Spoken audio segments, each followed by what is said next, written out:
Ja, som dere forstår, Samson er endelig kommet til paradiset. Han skal ete med god mat.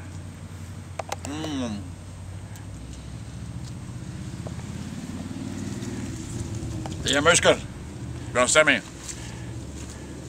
Ja. Kraft. Energi. Vett. Forstand. Alt prøver på her. Og bræl.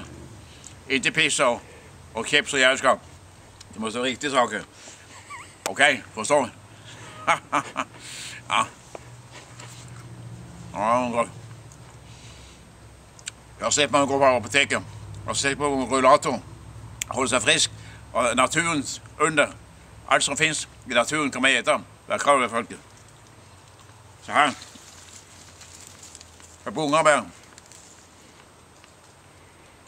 Mye bedre enn kjøtt. Eller hva som helst. Bare spis bær. Takk for meg. Takk.